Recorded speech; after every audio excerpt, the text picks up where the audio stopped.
The cold October wind rattled the windows of the small depot in Silver Creek, Colorado, as Elizabeth Reynolds clutched her 4-month-old daughter to her chest, tears streaming down her face.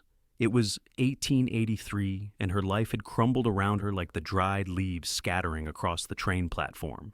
The station was nearly empty at this late hour, with only the station master nodding off behind his desk and a tall cowboy sitting in the corner, his hat pulled low over his eyes. Elizabeth's hands trembled as she placed the small bundle wrapped in a tattered quilt on the wooden bench.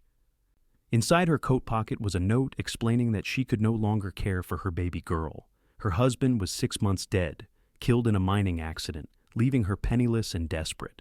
The child, Sarah, whimpered softly in her sleep, unaware that her mother was about to abandon her to fate. "I'm sorry, my darling," Elizabeth whispered, her voice breaking. "Someone will find you who can give you what I cannot." She pressed a final kiss to the baby's forehead, tears falling onto the child's delicate skin. She turned, planning to slip away into the night before anyone noticed, but found herself staring into the piercing blue eyes of a man who had silently approached. The cowboy stood tall, his shoulders broad beneath a worn leather coat. His face was weathered by sun and wind, but his eyes held a gentleness that caught Elizabeth off guard. "Madam," he said quietly, "I don't mean to intrude, but I couldn't help noticing what you're fixing to do." His voice was deep, with the slight drawl of someone who'd spent most of his life in the West. Elizabeth stepped back, instinctively moving between the stranger and her child. "This is none of your concern, sir. Name's Adam Calloway," he said, removing his hat to reveal thick, dark hair, streaked with premature silver at the temples. "And I reckon it became my concern when I saw a mother about to leave her baby behind." "You don't understand," Elizabeth whispered, glancing nervously at the station master, who continued to doze. "I have nothing, no home, no money. The boarding house where I've been staying has given me until tomorrow to pay my debt or leave. I can't feed her anymore." Her voice broke. "She deserves better than starving to death with me." Adam's eyes softened as he looked from the beautiful, desperate young woman to the small bundle on the bench. The baby's eyes had opened, revealing eyes as blue as a summer sky, staring up with innocent curiosity. "What's your name, madam?" he asked. "Elizabeth Reynolds," she replied, straightening her shoulders despite her worn dress and exhausted appearance. "Well, Miss Reynolds, I've got a ranch about 20 miles from here. It ain't much, but there's plenty of room, food on the table, and honest work if you're willing." He hesitated, then added, "I'm not proposing anything improper. There's a cabin near the main house where you and your little one could stay." Elizabeth looked at him suspiciously. "Why would you help a stranger?" Adam's gaze drifted to the window, where darkness had settled over the small town. "I know what it's like to be alone in this world," he said simply, "and no child should be left behind if there's another way." He turned back to her. "It's just an offer of shelter and work, nothing more." The baby began to cry, a thin, hungry wail that tore at Elizabeth's heart. She quickly picked up her daughter, bouncing her gently. "What's her name?" Adam asked softly. "Sarah," Elizabeth answered, her resolve wavering as she looked into her daughter's face. "Sarah Jane Reynolds." Adam nodded. "Pretty name for pretty little lady." He glanced at the clock on the wall. "My wagon's outside.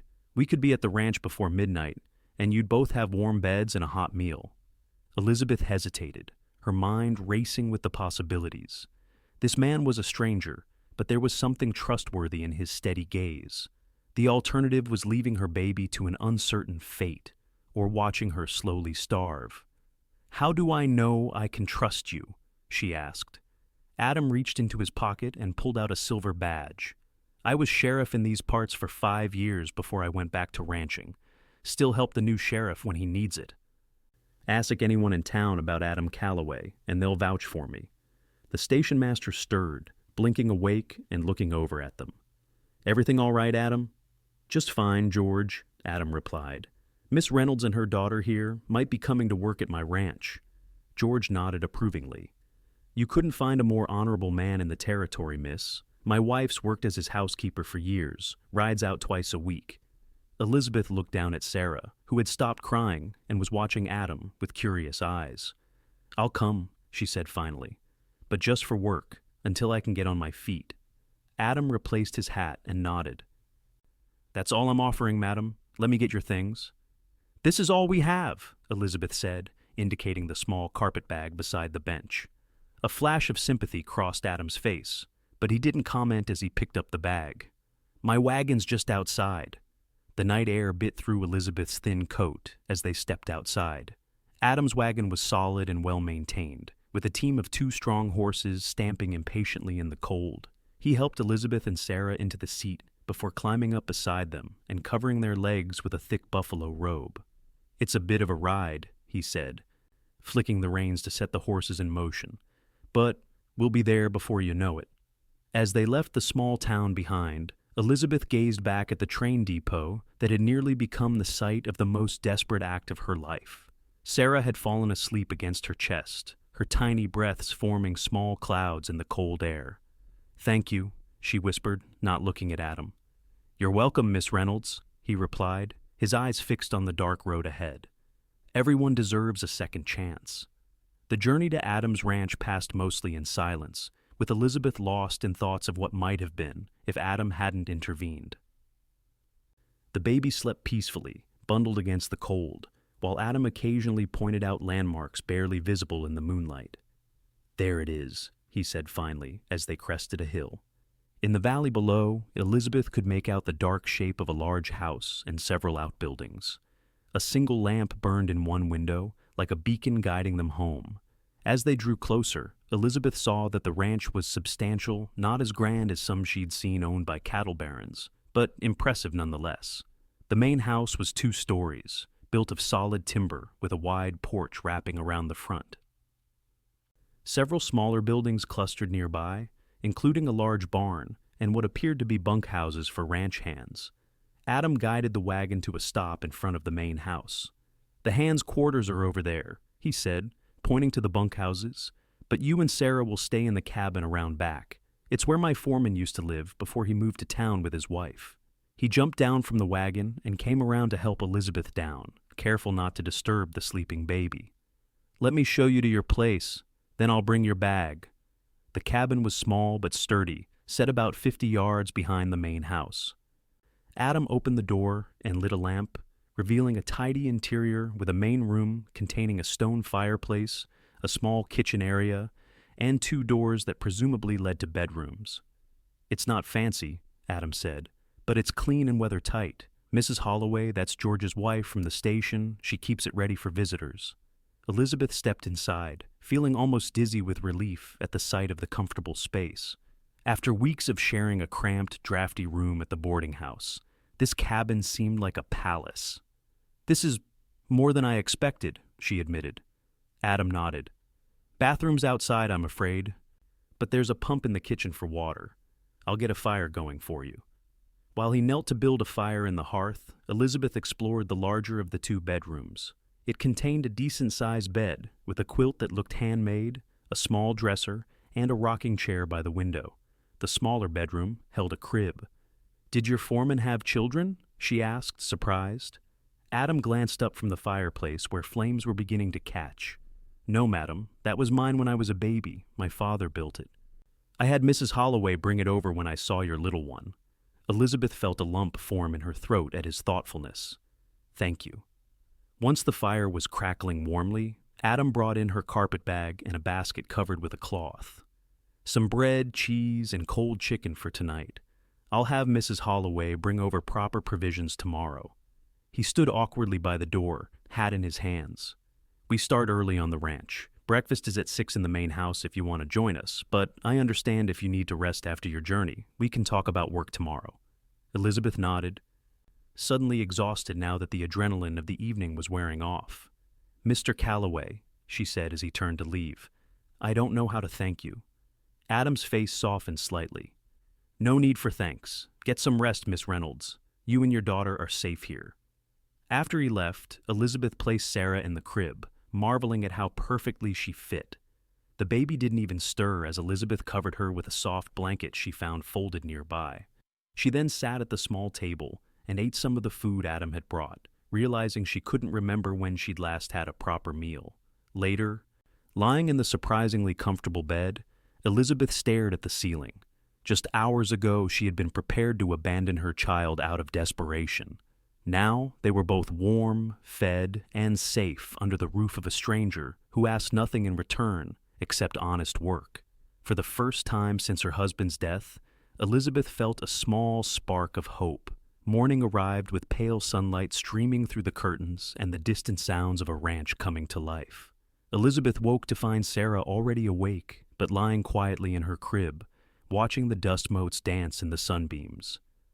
The sight of her daughter's peaceful face brought tears to Elizabeth's eyes as she realized how close she had come to giving her up. After feeding and changing Sarah, Elizabeth took stock of their situation. Her clothes were worn and few, but clean. She had no idea what kind of work Adam would expect her to do, but she was determined to earn her keep. She had been raised on a small farm in Pennsylvania before marrying and moving west with her husband, so farm work wasn't foreign to her. At 5:45, Elizabeth wrapped Sarah in her quilt and walked to the main house. The morning was crisp, but not as cold as the previous night, with the promise of a beautiful autumn day. The ranch looked even more impressive in daylight, well-maintained buildings, sturdy corrals containing horses, and cattle visible in the distance. Several men were already at work, leading horses from the barn or carrying equipment. Elizabeth hesitated at the back door of the main house, suddenly nervous, but before she could knock, the door swung open to reveal a plump, motherly woman with gray hair pinned in a neat bun. "You must be Miss Reynolds," the woman said warmly. "I'm Martha Holloway. Mr. Calloway said you'd be joining us." She looked down at Sarah, and her face softened. "And this must be the little one. Come in, come in. Breakfast is nearly ready." The kitchen was large and welcoming, with a massive wood stove giving off delicious smells and welcome heat. A long table dominated the center of the room, already set for several people.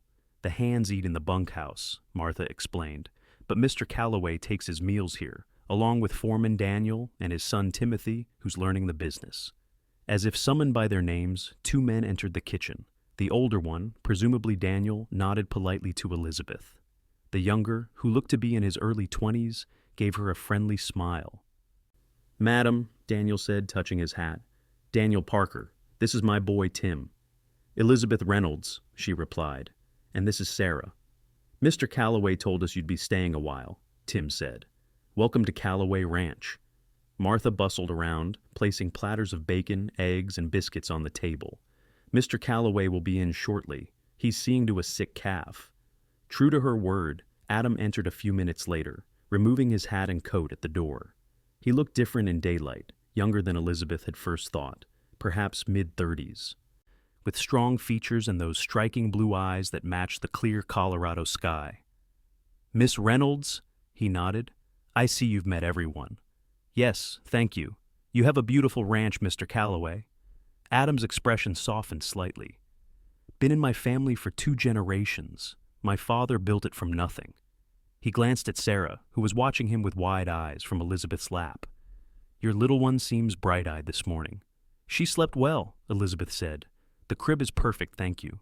Martha served breakfast, and Elizabeth was grateful for the hearty meal.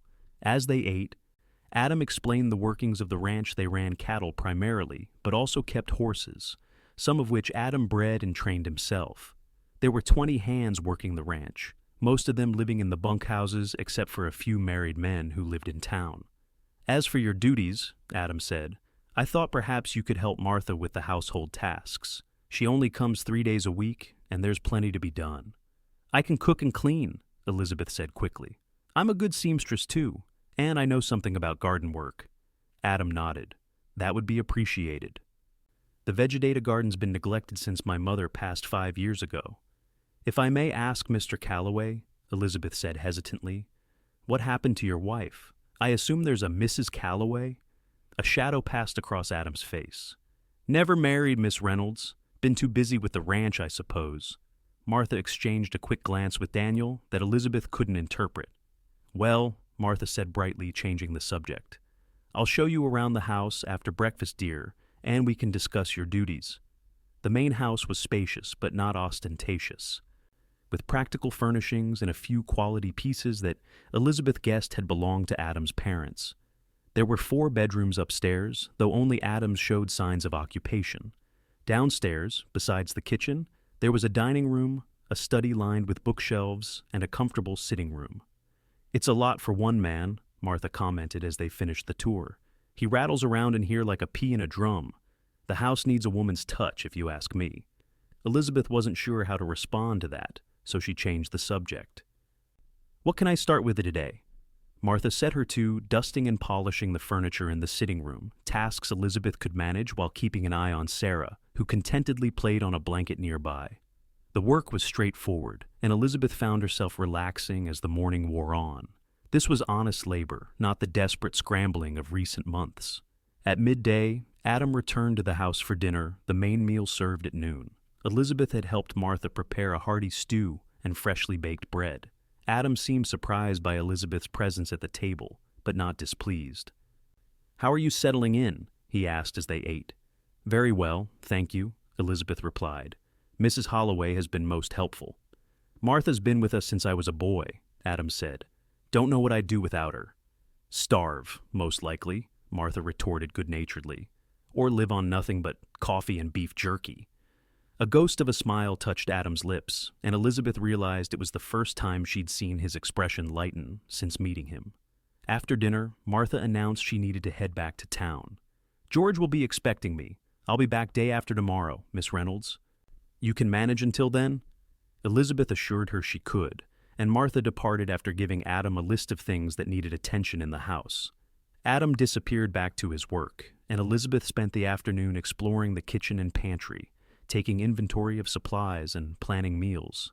Sarah napped in a basket Martha had found for her, seemingly content in their new surroundings. As the sun began to set, Elizabeth prepared a simple supper of cold meat, bread, and apple pie that Martha had left. When Adam came in, he seemed surprised again to find food waiting.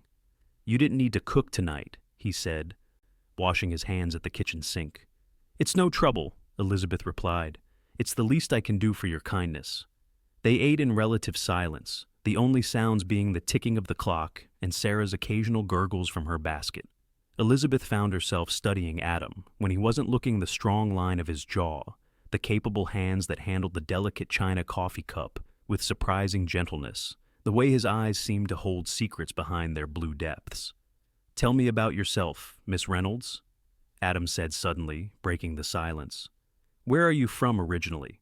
Elizabeth hesitated, then decided there was no harm in sharing her story. "Pennsylvania. My father had a small farm there. I met my husband Thomas when he came east to visit relatives. We married when I was 19, and he brought me west. He had dreams of striking it rich in the silver mines." "And did he?" Adam asked quietly. Elizabeth shook her head. "No. He worked hard, but the strike never came. Then there was an accident in the mine 6 months ago." She glanced at Sarah. "He never knew I was expecting." Adam's expression softened with sympathy. "I'm sorry for your loss." "Thank you?" Elizabeth looked down at her plate. "I managed for a while on what little savings we had, but it ran out. I took in washing and mending, but it wasn't enough, especially after Sarah came. When the boarding house said I had to pay or leave." She trailed off, unable to finish. "You don't need to explain," Adam said gently. "Many have faced desperate times out here." "I've never been so ashamed of anything in my life," Elizabeth whispered, "to even consider abandoning my child." "But you didn't," Adam reminded her. "And now you're both here, safe and sound." Elizabeth looked up, meeting his gaze. "Why did you help us, Mr. Calloway?" "Truly?" Adam was quiet for a long moment, his eyes distant. "When I was a boy," he finally said, "my mother took in a young woman who'd been left by her husband. She had a little boy about my age. They stayed with us for nearly a year before moving on to California. My mother always said that helping that woman and her son was one of the best things she ever did." He shrugged slightly. "I suppose I'm just following her example." Elizabeth sensed there was more to the story than he was telling, but she didn't press. "Well, I'm grateful, whatever your reasons." That night, as Elizabeth prepared for bed in the cozy cabin, she found herself thinking about Adam Calloway. There was a depth to him that intrigued her, a kindness beneath his reserved exterior. She wondered about his life, why he'd never married, what sorrows or joys had shaped him into the man he was. Sarah stirred in her crib, and Elizabeth went to soothe her, stroking her daughter's soft cheek. "We're going to be all right, little one," she whispered. "We've found a safe harbor in the storm." The days quickly fell into a rhythm at Calloway Ranch. Elizabeth rose early to prepare breakfast for Adam, Daniel, and Tim, then spent the mornings cleaning the main house or doing laundry. Afternoons were often devoted to mending clothes for the ranch hands or helping Martha with cooking on the days she was present. Sarah was an easy baby, content to watch the activity around her from her basket or to nap while Elizabeth worked. Adam was gone for much of each day, overseeing the various aspects of ranch operations. He was a hands-on owner, working alongside his men rather than just giving orders. Elizabeth often saw him returning to the house with his clothes dusty and his face tired but satisfied. As October gave way to November, the weather grew colder. Elizabeth worried about heating the cabin at night. But Adam ensured they had plenty of firewood stacked neatly by their door. He also appeared one evening with a rocking chair for the cabin's main room. "Thought you might like this for when you're feeding Sarah," he said, somewhat awkwardly as he positioned it near the fireplace. "It was my mother's." "It's beautiful," Elizabeth said, running her hand over the smooth wood. "Are you sure you want to part with it?" "It should be used," Adam replied simply. "It's been sitting in the attic gathering dust." Small gestures like this became more frequent as the weeks passed. Adam brought a warm shawl he said had belonged to his mother. Thick socks for Sarah that Martha had knitted, books from his shelves when he noticed Elizabeth looking at them with interest. Each gift was presented casually, as if it were nothing of importance, but Elizabeth recognized them for what they were, acts of kindness from a man who didn't express himself easily in words. Elizabeth found herself watching for Adam's return each evening, looking forward to their quiet suppers together. Their conversations gradually became less stilted as they grew more comfortable with each other. Adam spoke of his childhood on the ranch, of his father, who had been a respected cattleman throughout the territory, of his time as sheriff before returning to ranching after his father's death. "Do you miss it?" Elizabeth asked one evening as they sat by the fire after supper. "Being sheriff, I mean." Adam considered the question. "Sometimes. There was satisfaction in keeping the peace, in knowing I was protecting people." He looked into the flames. "But there were hard parts too. Having to enforce the law, even when it didn't seem fair. Seeing the worst of what people can do to each other. Is that why you went back to ranching?" "Partly," Adam admitted. "And my father needed me here. He was getting older. Couldn't manage everything himself anymore." Elizabeth nodded, understanding the pull of family duty. "You've built something remarkable here."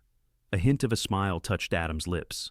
"It's a good life, hard work, but satisfying." He glanced at Sarah, who was sleeping in Elizabeth's arms. "Your little one's growing fast." "Yes," Elizabeth agreed, looking down at her daughter with love. "I can hardly believe she's almost 6 months old." Adam watched them both, his expression unreadable. "You're good with her, patient." "She makes it easy," Elizabeth said. "She's a happy baby." A comfortable silence fell between them as they watched the fire. Elizabeth was struck by how natural it felt to sit here with Adam in the evening, how different he seemed from the stern, reserved man she'd first met at the train depot. There was a gentleness to him that few probably saw, a depth of feeling he kept carefully guarded. As November progressed, preparations began for winter. The ranch hands worked to ensure that cattle had access to sheltered areas and that hay supplies were adequate. Inside the main house, Elizabeth and Martha preserved food, made candles, and prepared for the possibility of being snowbound. One morning, Elizabeth woke to find the world transformed by the first significant snowfall of the season. Everything was blanketed in white, the familiar landscape rendered new and magical. Sarah, now able to sit up on her own, stared in wonder from the cabin window as Elizabeth dressed her warmly. When they reached the main house, they found Adam in the kitchen, stoking the stove to combat the chill. "Morning," he greeted them. "Quite a snow we got overnight." "It's beautiful," Elizabeth said, setting Sarah in the high chair Adam had found in the attic and repaired for her use. "Beautiful but dangerous," Adam cautioned. "We're expecting more today. I've sent word to town for Martha to stay home until the weather clears." Elizabeth nodded, understanding the implications. "I'll manage the cooking. There's plenty in the pantry." "I appreciate that," Adam said. "I'll be checking the north pasture with Daniel and Tim. Some of the cattle might need moving to lower ground if this keeps up. After breakfast, Adam and the others headed out, bundled against the cold. Elizabeth watched from the window as they rode away, 3 dark figures against the pristine white landscape. There was something about Adam on horseback that caught her attention, a natural grace, a oneness with the animal that spoke of years in the saddle. The day passed quietly as Elizabeth went about her tasks, keeping the fires built up against the increasing cold. By mid-afternoon, the snow was falling heavily again, driven by a sharp wind that howled around the corners of the house. Elizabeth found herself growing concerned as the hours passed with no sign of Adam and the others returning. Just as she was lighting lamps against the early winter darkness, the back door burst open, bringing a swirl of snow and 3 half-frozen men. Adam's face was red with cold, his beard and eyebrows frosted white.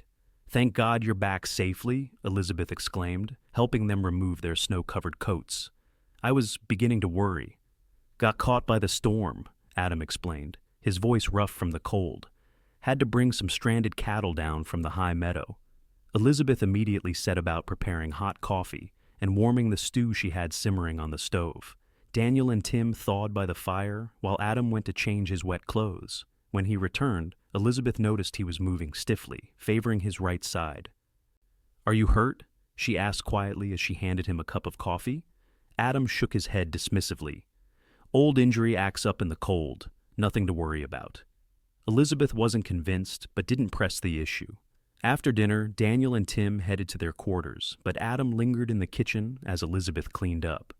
"You should take Sarah back to the cabin soon," he said, watching as the baby played with a wooden spoon on the floor. "The path will only get worse as the temperature drops." "What about you?" Elizabeth asked.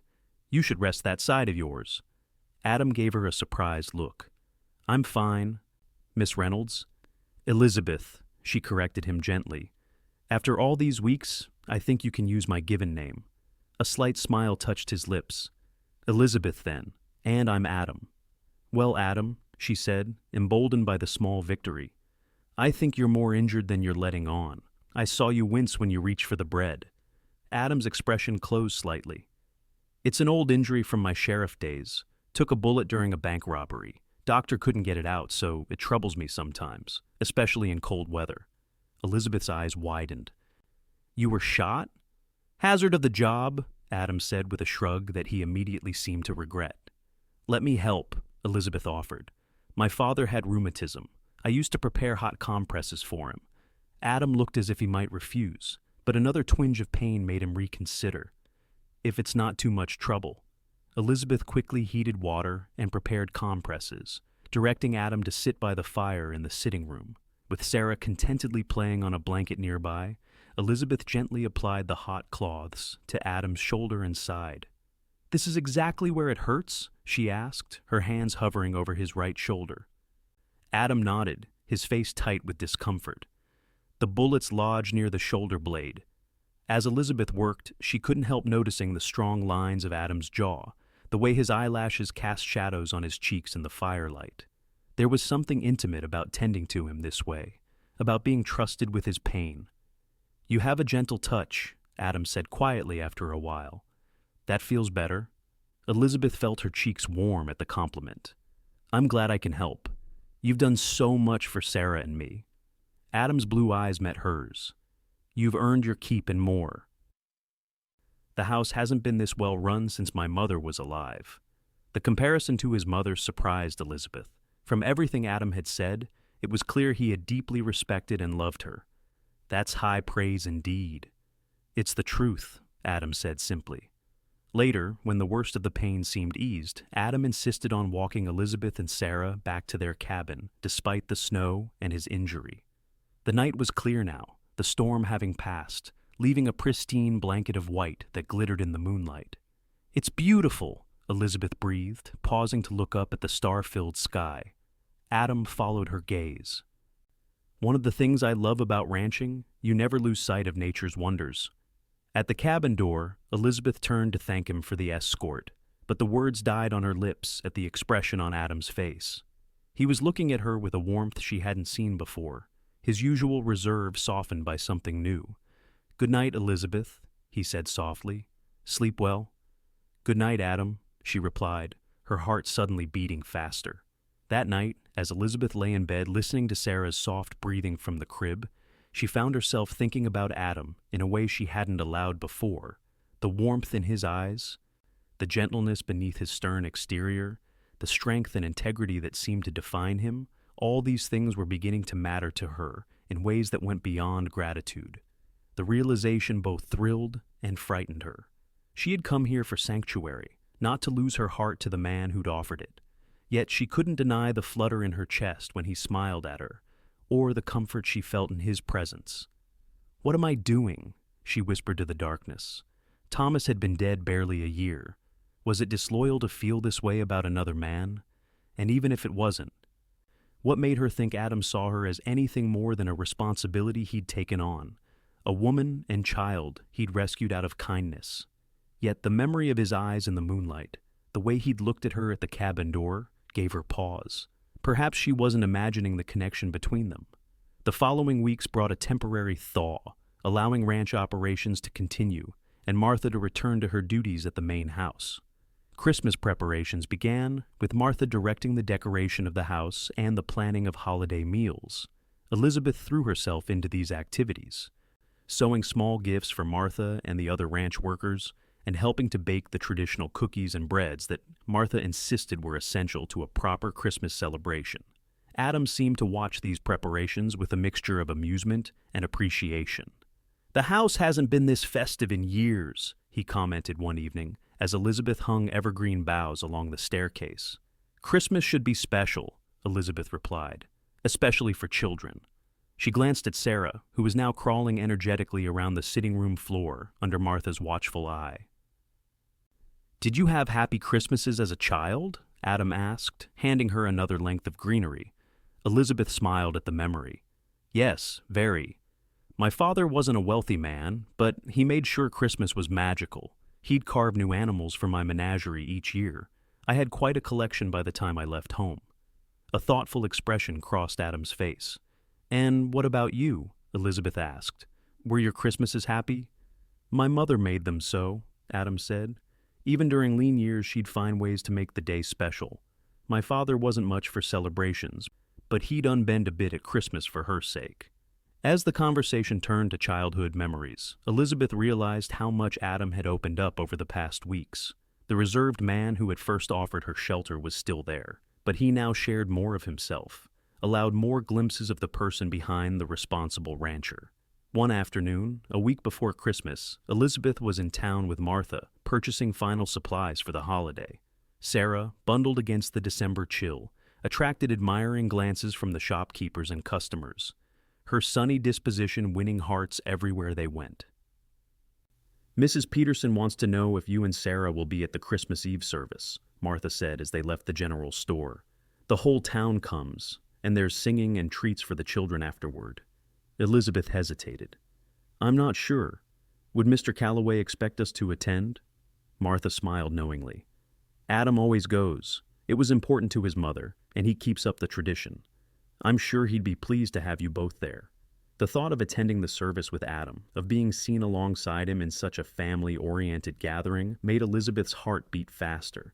Would people assume they were a family? Would Adam mind such assumptions? "I'll ask him," Elizabeth said finally. That evening, after Sarah was asleep in her crib, Elizabeth broached the subject as she and Adam sat by the fire in the main house. "Martha mentioned the Christmas Eve service in town," she began. "She seemed to think Sarah and I should attend." Adam looked up from the book he'd been reading.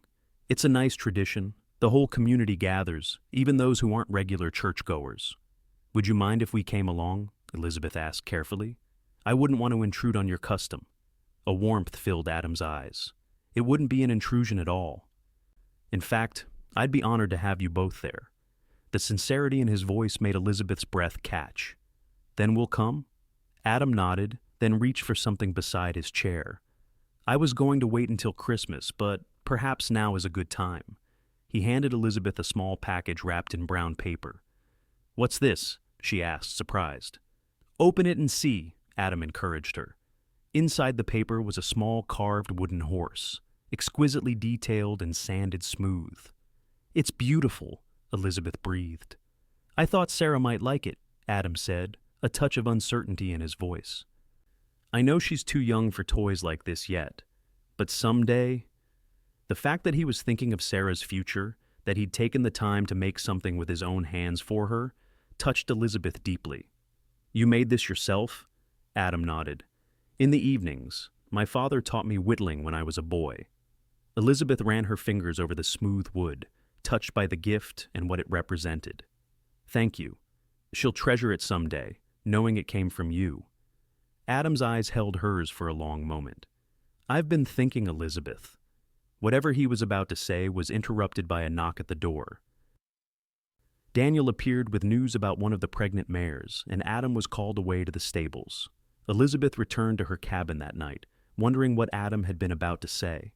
There had been something in his expression, a mix of determination and uncertainty, that suggested he'd been working up to something important. Christmas Eve arrived with perfect weather, a light dusting of fresh snow that made everything sparkle, but clear skies that promised easy travel to town for the evening service.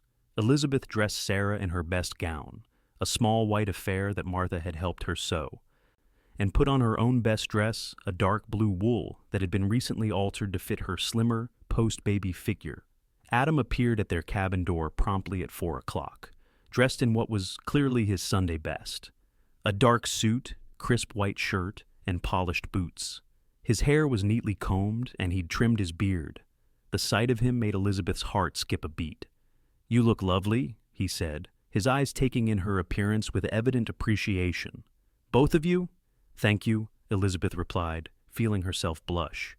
You're quite handsome yourself. Adam's wagon had been cleaned for the occasion, with fresh hay in the back covered by blankets for warmth. He helped Elizabeth and Sarah in, tucking the buffalo robe around their legs before climbing up beside them. The ride to town was pleasant, with Adam pointing out Christmas decorations at the farms they passed. Sarah watched everything with wide-eyed fascination, especially delighted by the horses pulling the wagon. She loves animals, Elizabeth commented. She always watches the horses in the corral from our window. She'll be riding before you know it, Adam said with a smile. If you stay, that is. He added the last part carefully, a question in his tone. Elizabeth looked at him, surprised by the opening he'd given her. Would you want us to stay? Beyond the winter, I mean?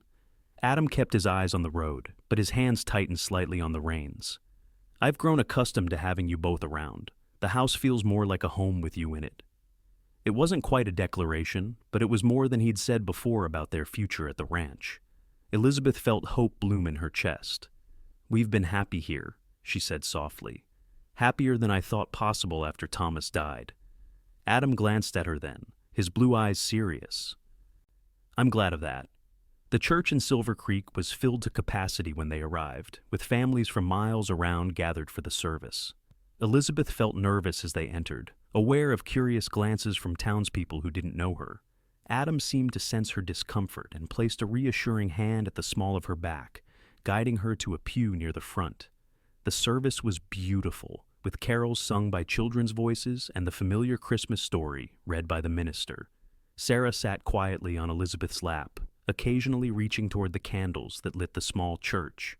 When she began to fuss during a long prayer, Adam naturally took her from Elizabeth's arms, settling the baby against his broad chest, where she immediately calmed, watching the flickering lights with drowsy eyes. The sight of Sarah in Adam's arms, her tiny hand clutching his finger, created a lump in Elizabeth's throat. They looked right together, as if Sarah truly were his child, and the tenderness with which he held her, the careful way he supported her head, spoke volumes about the man beneath the stern rancher exterior. After the service, there was indeed a celebration, with treats for the children and warm cider for the adults.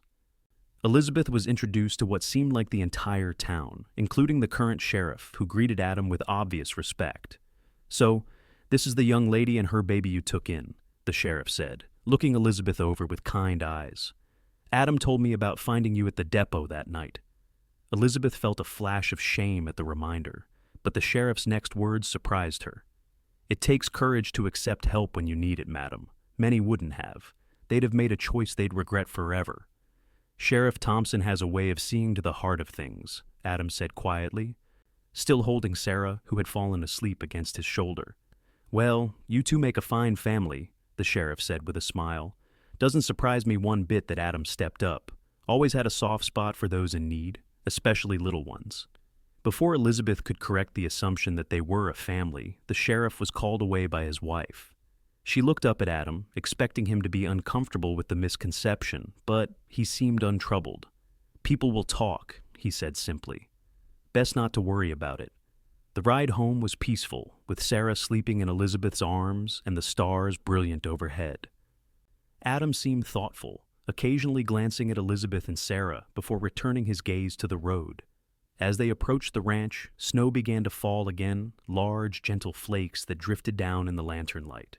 Adam pulled the wagon to a stop in front of Elizabeth's cabin and helped her down, careful not to wake Sarah. "I'll see you safely inside," he said, following her to the door. Once inside, Elizabeth laid Sarah in her crib, while Adam built up the fire that had burned low during their absence. The cabin soon filled with warmth and the soft glow of firelight. "Thank you for taking us tonight," Elizabeth said, removing her coat and hanging it by the door. "It was a lovely service." "Thank you for coming," Adam replied, straightening from the fireplace. "It meant a lot to have you both there." There was something in his voice, a depth of feeling that made Elizabeth look at him more closely. He stood in the center of the small room, hat in his hands, looking both powerful and somehow vulnerable in the firelight. "What is it, Adam?" she asked softly. He took a deep breath, as if gathering his courage. "What I was trying to say the other night, before Daniel interrupted. I've been thinking about you and Sarah, about your future here." Elizabeth's heart began to race. "Yes? I know you came here for work, for shelter," Adam continued, "and I've tried to keep things proper, to give you the space and time you needed after losing your husband." He took a step toward her. "But these past months, watching you with Sarah, seeing how you brought life back to the ranch, to my home, to me," he faltered, then pressed on. "I find myself wanting more than just an employer-employee relationship." Elizabeth felt tears spring to her eyes at the naked emotion in his face. "What are you saying, Adam?" "I'm saying I care for you, Elizabeth. For both of you, more than I thought possible." Adam's voice was steady now, his blue eyes holding hers. "I'm saying I want you to stay, not as my housekeeper, but as my wife. I want to be a father to Sarah, to give her my name and everything that comes with it." Elizabeth's hand flew to her mouth, overwhelmed by his words. "Adam, I know it's sudden," he continued quickly, "and I know you may not feel the same. If you don't, nothing has to change. You can both stay here as long as you need, no obligations." "It's not that," Elizabeth said, finding her voice. "It's just, are you sure? Taking in a widow and her child out of kindness is one thing, but marriage—" Adam crossed the remaining distance between them, taking her hands in his. "This isn't about kindness, Elizabeth. Not anymore. This is about how I feel when I see you first thing in the morning, about how empty the house feels when you're not in it, about how right Sarah feels in my arms." His thumbs caressed the backs of her hands. "I love you both. I want us to be a family, not just in the eyes of the town, but in truth." Tears spilled down Elizabeth's cheeks as the full weight of his declaration hit her. In the months since Thomas's death, she'd never imagined finding love again, certainly not with a man like Adam, strong, honorable, and with enough love in his heart to take in a desperate woman and her child. "I love you too," she whispered, the truth of it filling her with joy. "I've been afraid to admit it, even to myself, but I do." The smile that transformed Adam's face was like sunrise breaking over the mountains, sudden and glorious. He lifted a hand to gently wipe away her tears. "Then say yes, Elizabeth. Be my wife. Let me be Sarah's father in every way that matters." "Yes," Elizabeth breathed, her heart so full she thought it might burst. "Yes. I'll marry you." Adam's arms went around her then, drawing her close against his chest. For a long moment, they simply held each other, savoring the newfound understanding between them. Then Adam tilted her face up to his and, with infinite tenderness, kissed her. It was a gentle kiss at first, tentative and sweet, but it quickly deepened as months of unspoken longing found expression. Elizabeth's arms wound around his neck, drawing him closer, feeling the solid strength of him against her. When they finally parted, both breathing quickly, Adam rested his forehead against hers. "I've wanted to do that for a long time," he admitted with a smile. "Why didn't you?" Elizabeth asked, her fingers playing with the hair at the nape of his neck. "Wasn't sure you were ready," Adam said simply. "Didn't want to rush you or make you feel obligated." Elizabeth's heart swelled with love for this considerate, honorable man. "I think I've been ready for weeks now, if I'm honest." Adam chuckled, the sound vibrating through his chest against her hands. "Then I've been a fool to wait so long." From the crib came a soft sound as Sarah stirred, perhaps sensing the excitement in the room. Adam and Elizabeth moved to look down at the baby, who blinked up at them sleepily. "Hello, little one," Adam said softly, reaching down to stroke her cheek. "Merry Christmas." "It's after midnight," Elizabeth realized, glancing at the clock on the mantel. "Christmas Day already." Adam slipped an arm around her waist, drawing her against his side as they watched Sarah drift back to sleep. "Best Christmas of my life," he murmured, pressing a kiss to Elizabeth's temple. "Mine too," she agreed, leaning into his embrace. They were married on New Year's Day, 1884, in the same church where they had attended the Christmas Eve service. The entire town turned out for the wedding, curious to see the union of the respected rancher and the young widow he'd rescued from desperation just months before. Elizabeth wore a dress of ivory silk that Martha had helped her make, with Sarah in a matching gown that Adam insisted on paying for. The baby, now 7 months old and increasingly aware of her surroundings, watched the proceedings with wide eyes from Martha's arms. After the simple ceremony, there was a celebration at the ranch, with food and music and congratulations from neighbors and ranch hands alike. Sheriff Thompson made a toast to the new family, bringing tears to Elizabeth's eyes with his words about second chances and the blessings that could come from the darkest moments. As evening fell and the guests began to depart, Adam found Elizabeth standing on the porch, looking out at the snow-covered landscape that was now her home. "Any regrets, Mrs. Calloway?" he asked, coming to stand beside her. Elizabeth turned to him with a smile, loving the sound of her new name on his lips. "Not a single one." Adam drew her into his arms, his eyes reflecting the love she felt in her own heart. "When I saw you that night at the depot, about to leave Sarah behind, something told me I had to intervene, not just for her sake, but for yours." He brushed a strand of hair from her face. "I had no idea I was rescuing my own future happiness." "You saved us both," Elizabeth said softly. "And now we have a lifetime to thank you." Adam's kiss was tender and full of promise. A lifetime sounds just about right. Inside the house, Sarah's laugh rang out as Daniel's son Tim played peekaboo with her. The sound drew Adam and Elizabeth back inside, to the warmth and light of their home, to the beginning of their life together as a family that had been formed in the most unexpected way. As Adam took Sarah in his arms, the baby reaching happily for his face, Elizabeth was struck by how close she had come to a very different fate.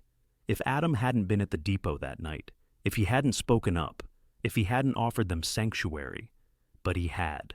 And now, instead of despair, she had love. Instead of loneliness, she had family. Instead of an uncertain future, she had a home and a husband who had taken both her and her child and called them his own. 5 years later, the Calloway Ranch had prospered beyond even Adam's expectations. Wise investments and good management had expanded their holdings, making them one of the most successful operations in the territory. The main house had been enlarged to accommodate their growing family. Sarah, now 5, and the spitting image of her mother, with her golden hair and blue eyes, had been joined by 3-year-old twins, James and William, who had their father's dark hair and steady temperament. On a warm June evening, Adam and Elizabeth sat on the porch swing, watching Sarah teach her brothers how to play tag in the yard. Elizabeth leaned against her husband's shoulder, his arm comfortably around her waist. "Do you ever think about that night at the depot?" she asked quietly. How different everything might have been. Adam's arm tightened around her. "Sometimes. But then I look at our children, at you, at everything we've built together, and I can only be grateful for how things turned out." Elizabeth tilted her face up to his, still moved by the love she saw in his eyes after all these years. "I never dreamed I could be this happy again." Adam brushed a kiss against her lips. "Neither did I. You and Sarah brought the light back into my life when I didn't even realize how dark it had become. Sarah ran up to the porch, breathless and laughing, her brothers trailing behind her. Papa, tell James he has to count to 20, not just 10. Adam chuckled, lifting his daughter onto his lap. 20 it is, young man. Fair's fair. As the children resumed their game, Elizabeth reflected on the journey that had brought them here. From the depths of despair at that train depot to this moment of perfect contentment, it had been a path neither she nor Adam could have foreseen. A woman had tried to leave her baby at the depot. A cowboy had taken them both and called them his. And in doing so, he had created not just a family, but a love story that would be told in Silver Creek for generations to come.